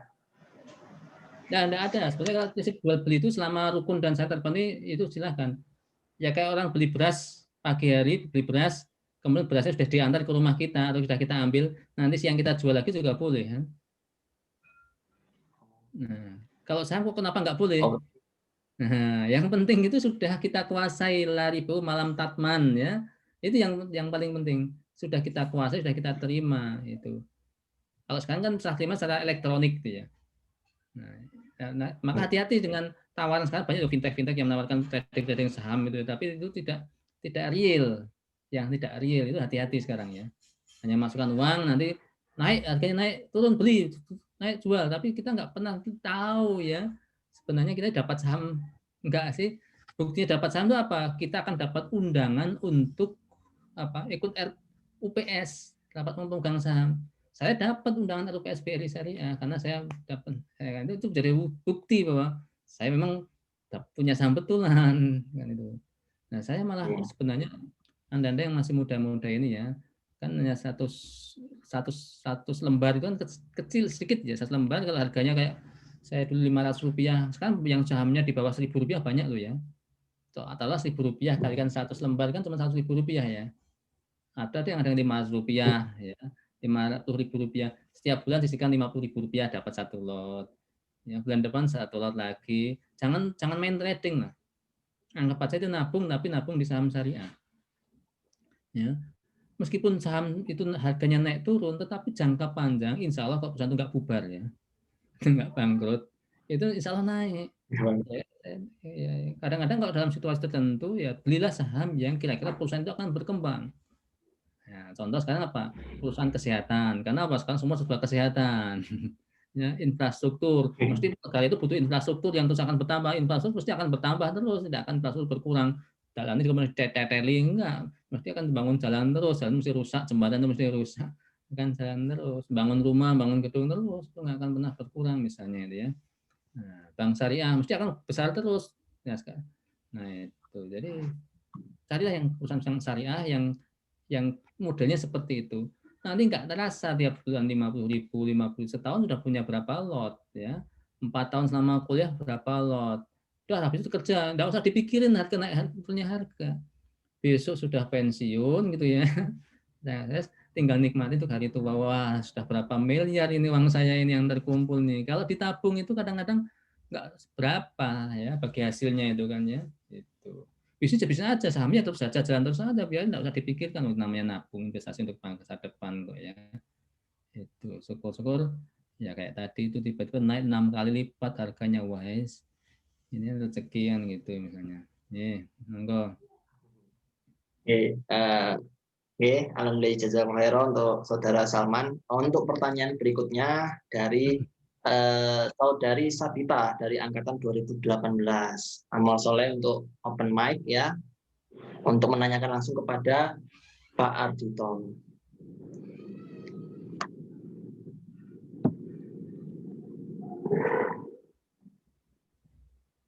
Silakan. Assalamualaikum warahmatullahi wabarakatuh. Waalaikumsalam. Waalaikumsalam warahmatullahi wabarakatuh. Tanya Pak, tapi mohon maaf sebelumnya kalau pertanyaan saya agak belibet. Kan di zaman sekarang itu e-commerce tuh banyak cara mengenalkan produknya atau menjual produknya. Salah satunya itu ada sistem yang namanya mystery box, Pak. Nah, mystery box itu maksudnya barang yang dijual itu udah di list ya, tapi yang dikirimkan ke pembeli itu nantinya random dari penjualnya, tapi harganya juga dikurangi dari dia, didiskon dari penjualnya. Apakah itu sistemnya dikatakan goror, Pak? Nah, kalau goror itu gimana cara mentobatinya? Apakah barang yang itu harus dibuang atau bagaimana ya, Pak? Itu saja pertanyaan saya. Alhamdulillah jazakallahu khairan. Ya. Amin. Jadi kan ada ya, jual beli itu kan harus ada tiga rukun dan syarat ya. Ada rukunnya 3, syaratnya macam. Nah, ini kan berarti berkaitan dengan objek yang ditransaksikan kan ya, objek yang ditransaksikan itu syaratnya satu, barang yang halal. Dua, barangnya jelas. Barangnya jelas. Barang mana yang diperjualbelikan itu harus jelas. Ya. Maka kalau barang itu yang diperjualbelikan itu tidak jelas kualitas dan kualitasnya kan, mana nih sebenarnya yang kita pesen ini? Yang kita pesen itu yang mana? Yang A, B, C, D. Ini ada dalam satu keranjang ini, satu keranjang, satu basket. Ya, kumpulan barang ini. Nah, karena ada ketidakjelasan urusan barang mana yang ditransaksikan, maka menjadi goror. Nah, kan jadi goror. Nah, ini tidak jelas kuantitas dan kualitasnya. Dan jelas tadi salah satu ciri dari goror itu kan ya, kuantitasnya. Dari goror, ya hukumnya jual beli seperti itu haram. Nah, bagaimana cara cara mentobatinya? Ya kemudian berhenti dari transaksi itu, ya banyak istighfar, kemudian ya cari pulihan dengan banyak sedekah dan ibadah pada Allah. Itu aja sudah. Itu. Oke. Ya, sudah jelas nih Mbak Sabita. Dan untuk pertanyaan berikutnya dari Saudara Muhammad Ridho dari angkatan 2015. Silakan untuk open mic untuk menanyakan pertanyaannya kepada Pak Ardito. Assalamualaikum Pak, izin bertanya. Kan zaman sekarang itu banyak yang mengadakan giveaway gitu Pak di Instagram, di YouTube. Nah, hadiahnya itu banyak, ada yang mobil, handphone, atau uang. Syaratnya itu harus follow beberapa akun gitu Pak. Jadi kalau nggak, misalnya ada salah satu akun yang nggak di follow itu, hadiahnya akan hangus. Itu bagaimana Pak hukumnya?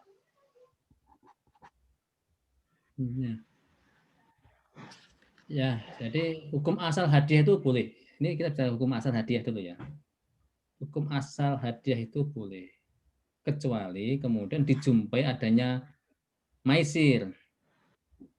Ya, maka menjadi haram. Nah, adanya doror, maka kemudian haram. Nah, di dalam sistem tersebut, giveaway kan ya, giveaway itu dalam sistem tersebut. Nah, ada nggak unsur bahwa kita mempertaruhkan harta kita, nah, yang kemudian bisa jadi dapat, bisa jadi tidak. Gitu. Kalau dapat berarti kita bisa mengambil harta sebagian harta orang lain. Kalau tidak dapat berarti kan kita kehilangan harta itu. Ada nggak sistem, ada bisnis, unsur bisnisnya di situ? Oh, ada sebuah cara untuk mengambil harta kita, ya, ada mengambil harta kita, ya, mengambil keuntungan dari pemberian hadiah itu, mengambil keuntungan pada konsumen untuk dalam pemberian hadiah itu. Kan orang beli hadiah itu apa sih? Tabaruk. Orang berhadiah itu kan biasanya tabaruk apa? Berbuat kebajikan itu ya. Hadiah itu ya maksud syar'inya, maksud tujuan syariat pemberian hadiah itu mau berbuat kebaikan, cari pahala saya itu kan gitu. Kalau ngasih hadiah, cari kebaikan. Nah, sekarang ini kemudian berkembang kan gitu. Hadiah itu jadi sebuah kepentingan bisnis. Ya mengambil keuntungan dari ya sebuah bisnis. Nah, ini kemudian sudah keluar dari maksud syar'i sebuah hadiah. Awalnya saya itu membeli hadiah itu supaya saya dapat manfaat, dapat kebaikan, tapi kemudian jadi dibisniskan hadiah itu. Nah, ini yang kemudian kalau itu kemudian terbukti bahwa dia itu berupaya mengambil sebagian harta orang lain ya di dalam proses pemberian hadiah itu untuk memperebutkan hadiah itu sehingga ada yang orang sudah keluar hartanya, ada yang dapat, saudara hartanya tidak dapat, nah maka hadiah itu menjadi haram itu. Beda udah kasih hadiah ya kasih hadiah saja, maksud syari hadiah itu ya memang untuk tabaruk, berbuat kebajikan kok ya, berbuat kebajikan. Nah, jadi tidak ada unsur-unsur yang lain yang dipertaruhkan di situ untuk memberi hadiah itu. Ya, kalau siapa yang mau bisa hafal 4 tali keimanan ya dapat hadiah. Siapa yang sudah hafal saat ini kasih hadiah, itu aja kan. Pasti ada yang dipertaruhkan di situ. Nah, dan memang tujuannya untuk manfaat untuk kebaikan dirinya sendiri dan orang lain. Itu kan untuk memacu orang untuk kemudian menghafalkan Al-Quran, ya, menghafalkan nasihat. Itu agar orang bisa jadi senang karena dapat hadiah itu. Nah, ini sebenarnya dibungkus dengan sebuah kepentingan bisnis sebenarnya. Sebenarnya bukan tidak lagi tabaruk, tapi sudah menjadi tijaroh. Ya, sudah menjadi tijaroh. Ya, jadi tijaroh. Ya, akad tabaruk dicampur adukan dengan akad tijaroh. Ya, akad tabaruk tidak boleh dirubah menjadi akad tijaroh, tapi akad tijaroh boleh menjadi akad tabaruk. Nah, contohnya apa? Mas Eka jual beli dengan saya tadi sepeda motor, diangsur ya 1 tahun 15 juta. Terus Mas kan nggak usah diangsur lagi, ambil aja sepeda motornya, boleh. Gitu ya. Itu kan akadnya tabaruk, tijaroh menjadi tabaruk. Tapi akadnya awalnya tabaruk jadi tijaroh nggak boleh. Ya ada Mas Eka saya pinjemi ya. Tapi kemudian Mas Eka tapi kamu ngecat di rumah saya ya tidak saya bayar. Nah itu jadi nggak boleh. Terus ini nggak jadi utang terus jual beli ini. Nah boleh tapi tijaroh jadi jual saya hadiahkan boleh. Nah ini kan akad tabaruk kemudian dirubah menjadi akad tijaroh. Nah cara kaidah fikih sebenarnya nggak boleh. Kan ya Mas. Alhamdulillah jazakallahu khairan atas pertanyaannya dan juga jawabannya pada Pak Ardhito. Untuk pertanyaan berikutnya dari saudari Rifa dan saudari Mutia. Nah ini silahkan ya amal soleh untuk open mic, untuk membuka mic-nya untuk bertanya langsung kepada Pak Ardhito.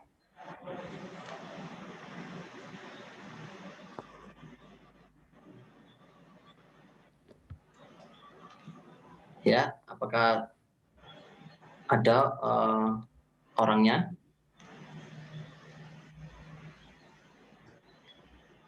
Tidak ada. Tidak ada ya. Jika tidak ada langsung ditanyakan saja. Maksudnya langsung saya bacakan. Pernah ditanya, bagaimana jika hendak menjual emas, maksudnya buyback, namun dari pihak toko jual beli emas tidak langsung memberikan uang dengan alasan akan dicairkan atau dikirimkan langsung dari pusat, maksudnya dari Jakarta. Sehingga uang penjualan baru masuk rekening kurang lebih 2 hari setelahnya. Nah, apakah itu diperbolehkan? Karena biasanya harga yang ditawarkan relatif lebih tinggi. Itu yang pertanyaan pertama, Pak. Dan yang kedua, pertanyaannya, dalam praktek usaha bagi hasil, adakah hal-hal yang menjadikan usaha tersebut termasuk dalam transaksi haram?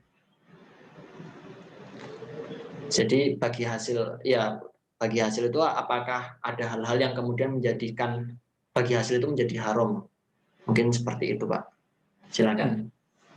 Jual beli emas dengan uang kan berarti emas dengan uang. Itu berarti sama-sama ya termasuk barang ribawi ya, masalah ribawi. Beda jenis ya karena emas dengan uang rupiah tetapi sama ilatnya, sama-sama sebagai alat tukar ya, alat tukar. Nah, maka apa kaidah hukumnya? Ya, sesuai dengan kurs saat itu, harga saat itu dan diserah terimakan secara tunai. Ya, itu kaidah hukumnya itu. Kaidah hukumnya yang tidak bisa kita rubah karena sudah hukum aslinya, kaidah hukumnya, prinsip hukumnya seperti itu. Nah, maka ya cari aja yang jangan tertarik tergiur karena ini bisa dibayarnya ditunda tapi ini nanti lebih tinggi daripada dibayar tunai. Nah, ya itu malah jadi haram karena jual beli emas itu tidak boleh diutang. Nah, jual beli emas itu nggak boleh diutang. Itu kalau diutang jadi riba. Ya, jual beli yang mau yang bayar tunai saja. Ya. Itu. Jelas ya. Yang kedua, dalam kerjasama bagi hasil, apakah ada yang bisa membuat hasil haram? Ya bisa saja. Salah satu pihak tidak amanah jadi haram.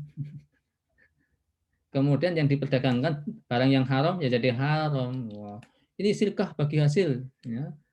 dengan margin keuntungan 50%, tapi yang dijual adalah ya bisnisnya adalah bisnis peternakan babi, jadi haram. Nah, ya haram ya, ini silkah, tapi ternyata produk yang disilkahkan adalah produk yang haram. Bisa produknya ya, bisa proses transaksinya. Ya, oh ya perlu saya ingatkan, saya ingat ya. Jadi sesuatu yang halal itu bisa menjadi haram karena satu masa urusan niatnya atau makosid tujuannya. Contoh apa? Makan daging ayam itu hukum asalnya apa? Halal. Tetapi karena menyembelihnya itu ligorilah, ya kan menyembelihnya ligorilah ini, maka jadi haram. Jadi dari niatnya aja lah menyembelih jadi haram. Yang kedua, ini sudah disembelih dengan cara yang halal, pakai bismillah. Tapi proses mendapatkan ayam itu dengan cara yang haram, dengan cara mencuri. Nah, itu jadi juga jadi haram. Jadi bisa karena urusan niatnya, bisa karena prosesnya, ya, atau mazatnya itu sendiri, zatnya dia barangnya sendiri yang haram, itu bisa tiga macam jadi haram itu. Nah itu mas yang perlu dicatat untuk semuanya. Jazakumullah. Lanjut. Amin. Amin. Nah, ini sekaligus menyambung pertanyaan yang hampir serupa ini dari Saudari Aulia Dewi angkatan 2020. Langsung saya bacakan aja ya. Apakah menabung uang untuk beli emas di Pegadaian itu riba? Nah, menyambung yang tadi Pak, mungkin apakah tetap sama? Nah, sekarang sebenarnya ini bukan menabung uang untuk beli emas ya, kan tabungan emas itu di Pegadaian itu. Yang tabungan emas. Dan prosesnya bagaimana prosesnya itu ya? Coba kita cermatilah ya prosesnya itu. Kalau menabung uang, setelah uangnya cukup untuk membeli emas, kemudian kita belikan emas itu boleh. Ya boleh. Nah sekarang pertanyaan saya, apa dapat emas sungguhannya? Emas sungguhan. Tapi sekarang pertanyaannya, apakah dalam tabung emas itu kita memperoleh emas sungguhan atau tidak? Ya. Adakah emas yang betul-betul kita miliki hanya saja kemudian dijadikan agunan, dijadikan jaminan dari agunan di Pegadaian misalnya gitu. Dan kemudian kan jelas bahwa nabung, kalau yang namanya nabung uang itu ya nabung emas ya emas saya titipkan emas, saya dapat punya emas saya simpan, ini namanya nabung emas kan itu. Nabung uang ya saya punya uang kan saya simpan, itu namanya nabung uang. Nah kalau sudah cukup 1 gram, saya belikan 1 gram, dan saya dapat emasnya, gitu ya.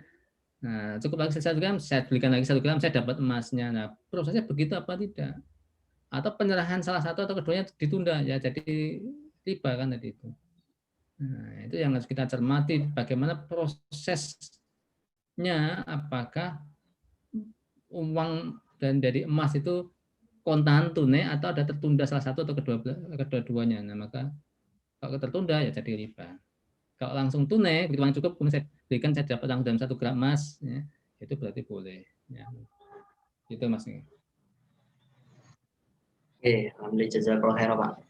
Ya, untuk pertanyaan berikutnya dari Saudara Hamdan Fatoni yang menanyakan seputar reksadana syariah. Tadi mungkin sudah dijelaskan ya Pak ya, seputar reksadana syariah itu ya Pak ya. Mungkin bedanya kalau reksadana itu ada yang apa istilahnya, ada yang mengaturkan gitu ya Pak ya, untuk ya, dibelikan apa gitu kan. Oke. Untuk pertanyaan berikutnya dari Saudari Latania angkatan PPM 2019. Oh ya, teman-teman, karena ini waktunya sudah semakin terbatas, mungkin saya langsung bacakan saja ya. Jadi mohon maaf teman-teman belum mendapat kesempatan untuk bertanya langsung. Jadi langsung saya bacakan aja sesuai yang ada di chat. Ya, dari Saudari Latania, mohon maaf izin bertanya Pak, jika mengikuti beasiswa yang diselenggarakan dari perusahaan rokok atau bank seperti itu boleh tidak nggih Pak? Alhamdulillah jazakallahu khairan. Silakan Pak. Ya menurut Latania boleh apa enggak setelah mendengarkan tadi? Tidak boleh harusnya. Ya, kan sesuatu yang haram dikonsumsi juga haram jual belinya, juga hasilnya kan juga haram. Transaksi barang haram itu hasilnya haram. Mengkonsumsi hasil dari yang barang haram itu kan juga haram. Maka Rasul itu pesan Ya kabin ujro innahu layar bulah munnabata min sukh illa kana tunar alebi. Jadi wa kabin ujro sesungguhnya daging yang tumbuh dari asupan makanan minuman yang haram itu tidak akan tumbuh daging yang diberi asupan dari makanan dan minuman yang haram kecuali neraka yang akan berat membakarnya. Jadi ketika yang kita konsumsi, yang kita manfaatkan itu dari hasil-hasil transaksi yang haram, maka itu nanti yang akan menjadi alasan sebab ya, dibakarnya orang tersebut di dalam neraka. Gitu. Maka harus kita singkirkan jauh-jauhnya apapun hasil dari transaksi yang haram. Saya pikir sudah paham jawabannya ya. Ya. Gitu untuk pertanyaan berikutnya dari Saudari Nuri Amalia 2019. Ini pertanyaannya hampir sama sih seputar MLM. Ya mungkin tadi sudah dijelaskan sama Pak Ardhito dari penanya yang awal-awal tadi, kira-kira hampir sama ya. Sudah diketahui jawabannya karena jadi MLM itu memang hukumnya haram seperti itu. Untuk berikutnya dari Saudari Tita Nadifa angkatan 2019. Ini pertanyaan seputar trading saham. Tetapi ini short selling, Pak. Short selling itu berarti tetap haram atau tidak meskipun dia beralasan ya. Jadi ceritanya dia debat seputar saham. Nah, dia short selling tetapi tetap menggunakan analisis teknikal. Jadi tapi mereka melakukan swing trading seperti itu, Pak. Jadi short selling. Nah, kira-kira itu hukumnya bagaimana, Pak? Ya, selama itu tidak terpenuhi rukun dan syarat jual beli haram. Maka jual beli apapun, termasuk jual beli saham syariah, itu harus memenuhi rukun dan syarat jual beli. Jadi sudah jelas, lari bahum malam tatman, nggak boleh ngambil keuntungan itu kalau belum dikuasai. Ya, itu baru beli tapi belum kita terima. Contohnya gini, contoh sederhana kita beli tadi, saya contohnya beli beras kan ya. Saya sudah beli beras, saya beli beras itu. Tapi beras itu belum saya terimakan ke saya, belum saya pindah dari penjual itu kan ya. Belum pindah dari penjual ke saya genggam tangan saya. Nggak boleh saya jual. Saya beli beras tempatnya Mas Eka 10 kg. Kemudian kalau beras itu saya jual beras saya di mana? Itu masih tempatnya Mas Eka, ambil aja. Tadi itu sudah saya beli itu. Nah, itu tidak boleh. Karena belum ada serah terima. Demikian juga saham syariah juga berlaku hal yang sama. Itu. Saya malah jadi bertanya-tanya kalau dalam waktu 1 menit, 5 menit kemudian dijual itu karena proses ya perpindahan kepemilikan dan serah terima saham itu sepengetahuan saya ya, ada proses transaksinya, ada proses waktunya gitu ya, ada proses waktunya. Tuh. Kalau saya habis beli langsung tiba-tiba grafiknya naik langsung saya jual, dipastikan itu bukan jual beli saham yang sesungguhnya. Nah, itu ya. Ini kan namanya grafik saham itu harga saham itu bisa fluktuatif banget itu masih kayaknya dalam hitungan menit sudah bisa berubah itu, tiba-tiba naik, tiba-tiba turun. Nah, kok seperti itu jelas rukun dan syarat jual beli tidak akan terpenuhi itu. Nah, karena untuk proses serah terima ya saham syariah itu pun membutuhkan waktu. Jadi, mau pakai teknikal apapun secara statistik, tetapi kita tidak urusan dengan teknikal statistiknya. Kita urusan dengan hukum, rukun, dan syarat jual beli terpenuhi tidak. Kalau tidak terpenuhi, haram. Itulah ribu malam tatman. Itu ada dalilnya yang disampaikannya. Kamu nggak boleh ngambil keuntungan selama itu belum kamu dapatkan serah terimanya. Mana bukti serah terimanya itu? Gitu. Itu aja yang. Oke. Alhamdulillah jazakallahu khairan, Pak. Untuk pertanyaan berikutnya dari Saudara Royan angkatan 2018. Assalamualaikum, Pak. Saya mau tanya terkait aplikasi yang bisa menghasilkan uang seperti VTube, terus Baca Plus, Cash for Apps, dan masih banyak lagi. Yang cara kerjanya itu dengan cara melihat iklan atau baca berita, tapi ketika mau mendapatkan jumlah yang banyak harus mengajak orang. Apakah mendapatkan uang dari transaksi itu diperbolehkan, Pak? Oh, ini mungkin kalau mengajak orang tadi ya, istilahnya bisa nyerempet ke MLM. Tapi kalau misalnya dengan cara melihat iklan, nah itu kira-kira bagaimana, Pak ya? Atau membaca berita gitu. Itulah Mas Eka yang tadi saya sampaikan di depan. Kadang-kadang orang itu bis itu penawarnya sangat menarik, menggiurkan. Dengan hanya melihat saja kita akan dibayar, kan gitu promonya itu kan ya. Kita nggak mengeluarkan uang apa-apa kok, kita hanya melihat aja, dengan kita klik melihat itu, kita sudah akan dapat bayaran. Itu mana ada orang melihat dibayar uang itu biasanya bayar kan itu. Begitu diikuti ternyata dia akan bisa dapat bonus kalau dia ngajak orang untuk bergabung, ngajak orang untuk bergabung, cara terus demikian dan jenjang. Nah, itu kemudian yang tadi akan mengarah akhirnya ke sistem yang sudah kita jelaskan di awal tadi, yang Mas Eka juga sebutkan nanti itu. Nah, jadi kita seringkali dengan tawaran investasi yang menjanjikan keuntungan tinggi, udah apa-ngapain kita dapat, ternyata begitu dibedah, didalami, ternyata sama saja. Sekarang begitu, saya kasih contoh lagi ya. Mas Eka supaya yang lain, ada bahkan yang kayaknya syariah, The Power of Sedekah, gitu ya. Syariah banget ya, judulnya The Power of Sedekah. Semakin banyak Anda sedekah, maka tunggulah Allah akan melipat gandakan rezeki lebih banyak daripada apa yang Anda sedekahkan. Caranya gimana? Caranya adalah sesuai dengan prinsip bisnisnya. Wah, itu kan menarik orang, akhirnya ikut. Tapi prinsipnya adalah begini ini. Saya harus mentransfer uang 100.000 kepada 10 orang. Kan modal 1 juta itu kan ya, 1.000 pada 10 orang. Nah, setelah saya transfer ke 10 orang yang terdaftar itu, nama saya akhirnya masuk dalam daftar yang ke-10. Yang nomor 1 jadi hilang. Setelah itu saya mengajak 10 orang lagi, termasuk Mas Eka, saya ikut saya. Nah, saya jadi nomor 9, Mas Eka jadi nomor 10. Gitu kan, di daftar itu. Terus saya naik. Coba bayangkan, ada 10 orang ngajak lagi 10 orang, akhirnya saya harus saya baru keluar dari sistem itu kan gitu kan ya. Kan saya 10 daftar, setelah 10 jaringan di bawah saya kan baru keluar. Coba 10 kali 10 kalikan 100.000 berapa coba yang masuk ke rekening saya. Ketika saya nomor 10 kan saya ngajak 10 orang, ada 1 juta yang masuk ke saya. Saya nomor 9, 10 orang itu ngajak 10 lagi kan, ada 100 orang yang transfer uang 100.000 ke saya. Ketika saya nomor 8, lipatannya lagi. The Power of Sedekah. Wah, hebat ya. Saya hanya sedekah 1 juta. Saya diam saja, ternyata di dalam rekening saya itu numpuk uang banyak banget. Inilah hebatnya kekuatan sedekah. Nah, itu haram manikin. Ya kadang dikemas-kemas gitu lah. Ya, kita hati-hati. Kalau ada yang bisa menjadikan keuntungan yang besar tanpa kita ngapa-ngapain, justru itu malah harus kita curigai. Karena hakikatnya orang itu mendapat rezeki ketika dia berusaha. Lanjut silahkan.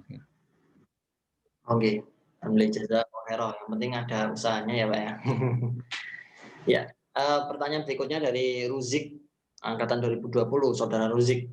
Ingin bertanya Pak, boleh tidak dalam jual beli kita minta dulu uang DP atau jaminan sebagai tanda jadi, tapi membelinya tetap pakai uang pribadi sebagai modal.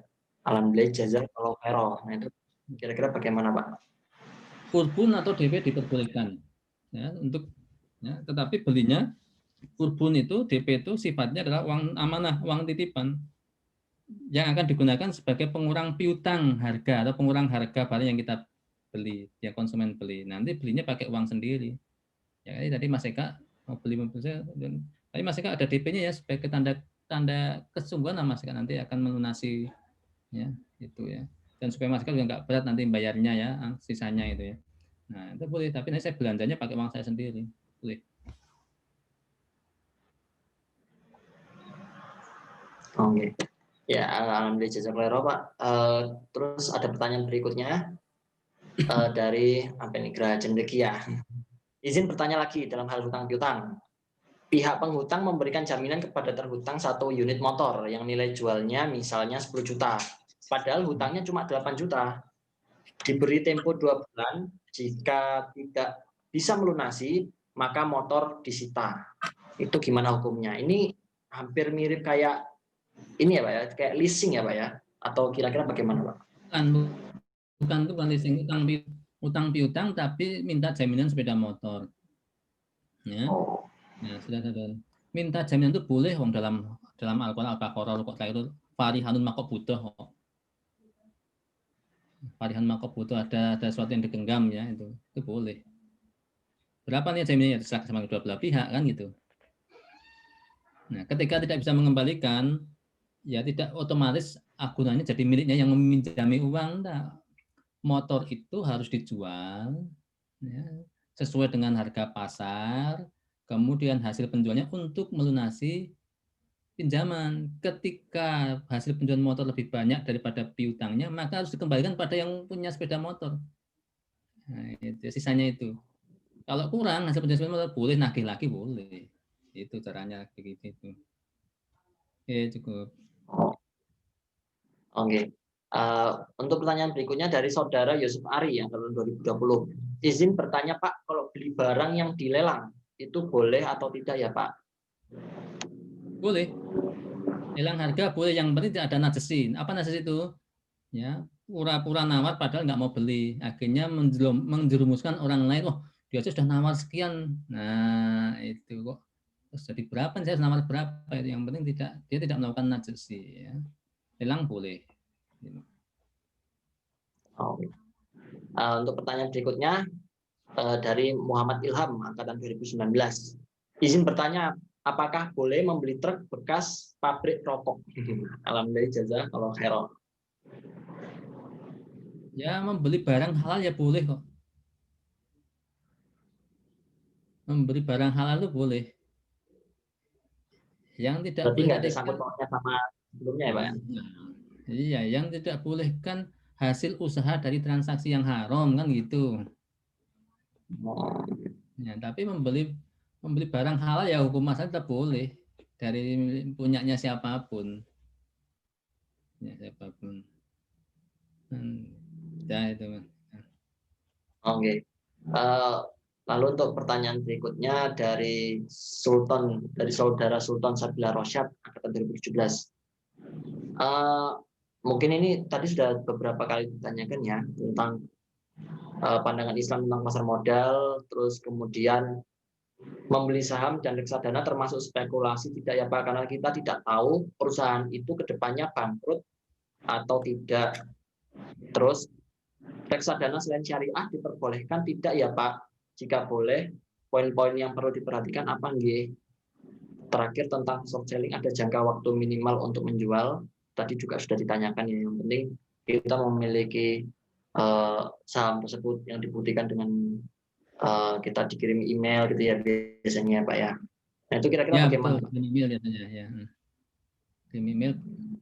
Jadi reksadana konvensional jelas nggak boleh karena manajernya itu kan akan berpikir untuk mencari keuntungan agar supaya investornya itu juga untung kan.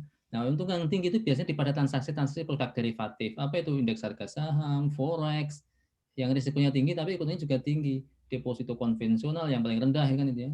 Nah, jadi akan ikut hasil riba nanti kalau reksadana konvensional itu. Ya, jadi jangan ya. Ada lagi yang belum saya jawab? Sudah ya? Oke. Sudah. Ini ada pertanyaan satu lagi Pak, terakhir dari Latif Syaifullah 2018. Izin bertanya Pak, berarti waktu minimal short selling itu setelah T+2 atau setelah dapat trade confirmation atau TC via email? Ya itu tadi yang saya maksud ya Pak ya. Iya, iya. Jadi setelah ada pemberitahuan bahwa kita telah sah ya, jadi jual beli kita kemarin itu telah sah, sudah saham yang kita pesan sudah menjadi milik kita. Gitu. Kan kita baru pesen kan waktu itu kan baru masa pada posisi pesen dan sudah Pak ini sudah terjual atau sama aja saya 8 Mas Eka pesanannya sudah terbelikan tapi barangnya belum saya belikan Mas Eka. Ya udah saya jual, masalah langsung jual pada orang lain. Oh, barang belum saya serahkan, sudah Mas Eka jual pada orang lain. Sama tadi saham juga sama prinsipnya. Ya. Ini sudah terbeli, memang pada hari itu dalam status rekening kita sudah terkurangi deposito kita karena sudah terbeli. Tapi kan trade confirmation-nya, ya konfirmasi bahwa saham itu sudah jadi kita kuasai, kita miliki kan belum ada. Sekali lagi sampaikan pada teman-teman itu lari bahu malam tatman. Tidak boleh ngambil keuntungan selagi belum dikuasai produknya itu, barangnya itu, termasuk sahamnya itu. Nah, itu. Nah, itu Mas Eka. Oke. Oke, alhamdulillah jazakallahu khairan Pak. Alhamdulillah ngepas ya waktunya tepat pukul 10 meskipun lebih 2 menit gitu ya untuk sesi webinar pada kali ini. Intinya tadi dari saya apa yang telah disampaikan oleh tadi semoga bermanfaat untuk teman-teman semua karena cukup penting ya, karena ini menyangkut kehidupan kita sehari-hari, bahkan sangat dekat sekali dengan kehidupan kita sehari-hari yang kalau kita nggak sadar ya bisa-bisa malah terjerumus ya ke hal yang haram, yang riba dan lain-lain sebagainya. Nah, tadi semoga ilmunya bermanfaat dan juga saya ucapkan syukur kepada Pak Ardhito yang sudah memberi pencerahan pada pagi hari ini Pak. Alhamdulillah jazakallahu khairan. Ya, semoga tetap semangat terus membagi ilmunya Pak, sehat terus, panjang umur. Amin. Amin. Mudah-mudahan manfaat dan barokah, Mas Eka, jazakumullah khairan dan yang lain-lainnya. Mudah-mudahan bermanfaat. Terus belajar ya, karena ini kehidupan tadi Mas Eka kita sehari-hari, ngayuh marangkang sama, jangan sampai ya urusan mamlah juga kita bisa tergelintir. Jazakumullah, saya mohon pamit ya Mas Eka dan lainnya. Silahkanlah bisa buka di website saya. Suatu saat juga boleh lewat WA juga boleh. Kalau lewat WA mohon maaf sabar karena kadang-kadang numpuk-numpuk banget yang WA itu yang huruf itu. Tapi insya Allah akan dijawab ketika waktunya longgar. Jazakumullah. Assalamualaikum warahmatullahi wabarakatuh. Mohon izin. Nun sewu Pak Ardhito, mungkin bisa foto dulu sebentar Pak. Oh ya silahkan. Foto sebentar. Ya, dulu. Ya sebentar. Nah, ambil rambutnya rapi. Silakan teman-teman bisa standby ya, karena setelah ini akan difoto sebentar oleh panitia. Ya, amal soleh untuk membuka kameranya, teman-teman. Ambil pose yang paling jos. Ini untuk panitia mungkin bisa open mic ya untuk memberi aba-aba mungkin. Memberi aba-aba di foto. Gimana panitia? Siap, 1, 2, 3. Lagi.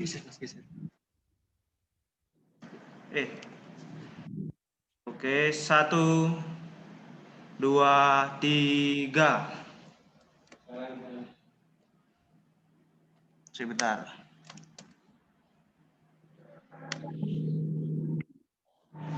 Oke, 1, 2, 3.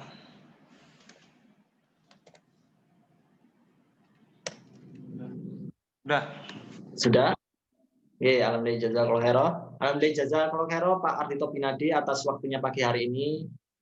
Moga-moga aman selamat lancar barokah. Amin. Silakan materi bisa ambil aja di website saya ya. Jadi nanti bisa di sana banyak kok. Tidak perlu saya share di sini, nanti juga bisa ambil sendiri. Jazakumullah. Assalamualaikum warahmatullahi wabarakatuh. Saya mohon izin ya, pamit yang lainnya. Alhamdulillah jazakallahu khairan Pak. Amin. Ya. Bagi teman-teman bisa di share istilahnya, dicari lagi ilmu mungkin tadi yang ketinggalan nulis atau belum sempat tahu banyak hal, bisa diakses di websitenya beliau ya, di laman beliau di www.kulakngelmu.com. Itu teman-teman bisa dicek setelah ini atau nanti atau kapanpun ya, insya Allah beliau akan nge-share banyak hal seputar ekonomi syariah.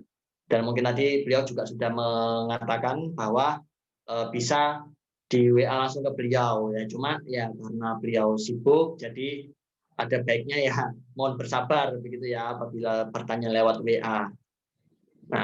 Nah ini di kolom chat juga sudah ada websitenya kulakngelmu.com ya. Demikian dari saya. Apabila ada terdapat salah-salah kata maupun perbuatan, saya mohon maaf yang sebesar-besarnya. Alhamdulillah jazakumullah khairan pada semua teman-teman yang sudah menyimak ya sampai sekarang.